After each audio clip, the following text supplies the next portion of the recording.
விஜய் மற்றும் சங்கீதா அவர்களோட விவாகரத்து வழக்கில் மிகப்பெரிய திருப்பம் ஏற்பட்டிருக்கு.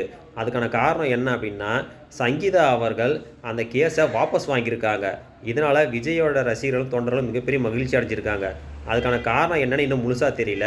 சங்கீதா அவர்கள் பார்த்தீங்கன்னா, நேரடியா வரல. அவங்க வீடியோ கான்ஃபரன்சிங் மூலியமா இதில கலந்துக்கிட்டு இருக்காங்க. அவங்க என்ன பண்ணியிருக்காங்க அப்படின்னா, நான் விஜய் அவர்களிடமிருந்து விவாகரத்துக்காக கேஸ் போட்டிருந்தேன். அந்த கேஸை வந்து நான் வாபஸ் வாங்கிக்கிறேன் அப்படின்ற மாரி அவங்க தெரிவிச்சிருக்காங்க. அவங்களே இந்த காரணம் சொன்னதுனால, நீதிமன்றம் என்ன பண்ணியிருக்காங்கன்னா, செங்கல்பட்டு நீதிமன்றம், சரி நீங்களே கேஸ் வாபஸ் வாங்கியிருக்கீங்க. அதனால வந்து இந்த கேஸை நான் முடிச்சு வைக்கிறேன் அப்படின்ட்டு செங்கல்பட்டு நீதிமன்றம் இந்த கேஸை முடிச்சு வச்சிருக்காங்க.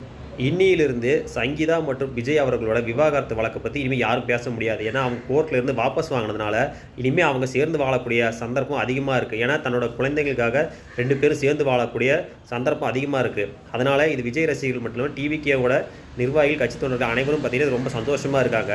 இன்னியிலிருந்து இந்த கேஸ் வந்து பார்த்தீங்கன்னா முடிக்க வச்சிருக்காங்க. இனிமே இந்த கேஸ பத்தி யாரும் பேச முடியாது.